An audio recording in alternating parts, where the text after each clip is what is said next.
The law of prosperity. Yea, the Almighty shall be thy defense, and thou shalt have plenty of silver. One of the greatest messages given to the race through the scriptures is that God is man's supply, and that man can release through a spoken word all that belongs to him by divine right.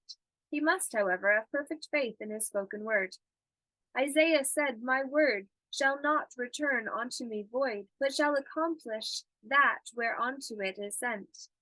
We know now that words and thoughts are a tremendous vibratory force, ever molding man's bodies and affairs.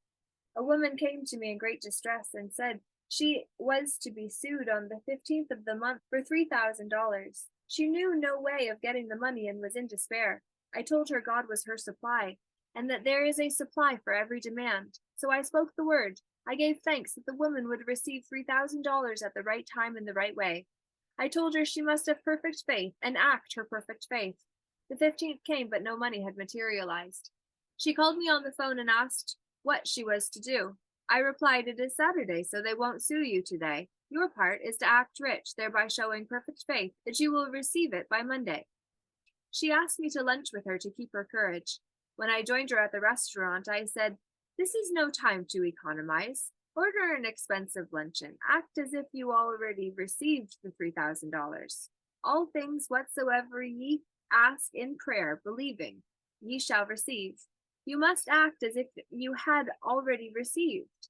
The next morning she called me on the phone and asked me to stay with her during the day. I said, "No, you are divinely protected and God is never too late." In the evening she phoned again, greatly excited, and said, "My dear, a miracle has happened. I was sitting in my room this morning when the doorbell rang.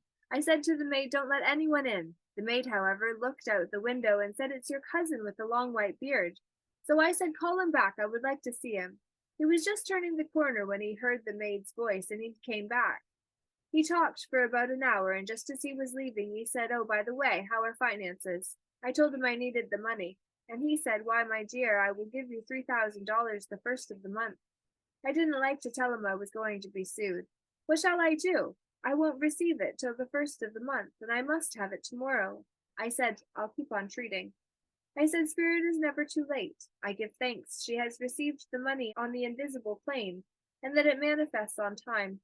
The next morning your cousin called her up and said, 'Come to my office this morning, and I will give you the money.' That afternoon she had $3,000 to her credit in the bank and wrote checks as rapidly as her excitement could permit. If one asks for success and prepares for failure, he will get the situation he is prepared for. For example, a man came to me asking me to speak the word that a certain debt would be wiped out. I found he spent his time planning what he would say to the man when he did not pay his bill, thereby neutralizing my words. He should have seen himself paying the debt. We have a wonderful illustration of this in the Bible relating to the three kings who were in the desert without water for their men and horses. They consulted the prophet Elisha, who gave them this astonishing message. "Thus saith the Lord, Ye shall not see wind, neither shall ye see rain, yet make this valley full of ditches." Man must prepare for the thing he has asked for when there isn't the slightest sign of it in sight. For example, a woman found it necessary to look for an apartment during the year when there was a great shortage of apartments in New York. It was considered almost an impossibility, and her friends were very sorry for her, and said, "Isn't it too bad you'll have to store your furniture and live in a hotel?" She replied, "You needn't feel sorry for me. I'm a Superman, and I'll get an apartment." She spoke the words, Infinite Spirit opened the way for the right apartment. She knew there was a supply for every demand and that she was unconditioned, working on the spiritual plane, and that one with God is a majority. She had contemplated buying new blankets when the tempter, the averse thought or reasoning mind, suggested, "Don't buy the blankets. Perhaps after all you won't get an apartment and you will have no use for them." She promptly replied to herself, "I'll dig my ditches by buying the blankets." So she prepared for the apartment, acted as though she already had it.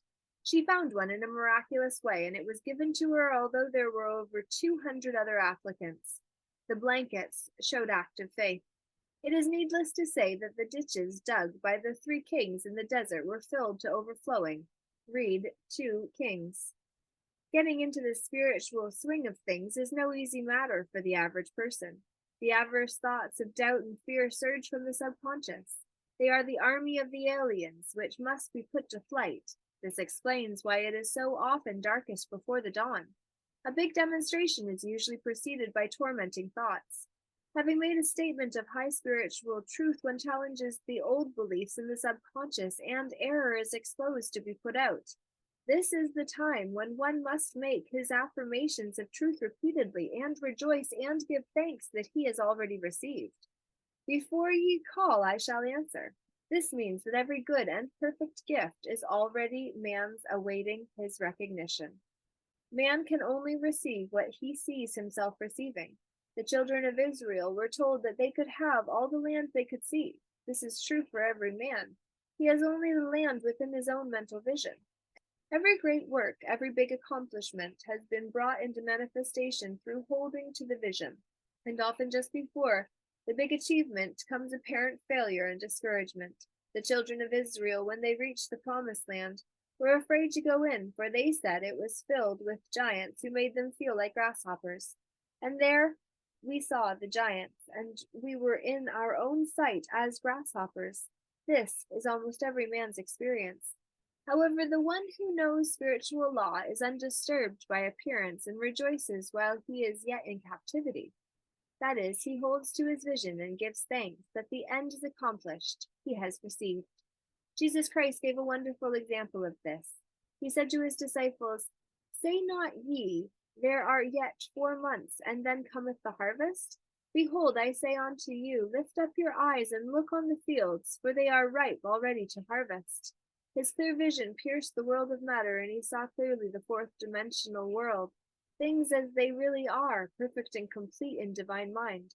So man must ever hold the vision of his journey's end and demand the manifestation of that which he has already received. It may be his perfect health, love, supply, self-expression, home, or friends. They are all finished and perfect ideas registered in divine mind, man's own superconscious mind, and must come through him, not to him. For example, a man came to me asking for treatments for success. It was imperative that he raise within a certain time $50,000 for his business. The time limit was almost up when he came to me in despair. No one wanted to invest in his enterprise, and the bank had flatly refused a loan. He replied, I suppose you lose your temper while at the bank, therefore your power. You can control any situation if you first control yourself. Go back to the bank, I added, and I will treat. My treatment was, you are identified in love with the spirit of everyone connected with the bank. Let the divine idea come out of the situation. He replied, Woman, you are talking about an impossibility. Tomorrow is Saturday. The bank closes at 12, and my train won't get me there until 10. And the time limit is up tomorrow, and anyway, they won't do it. It's too late, I replied. God doesn't need any time and is never late. With him all things are possible.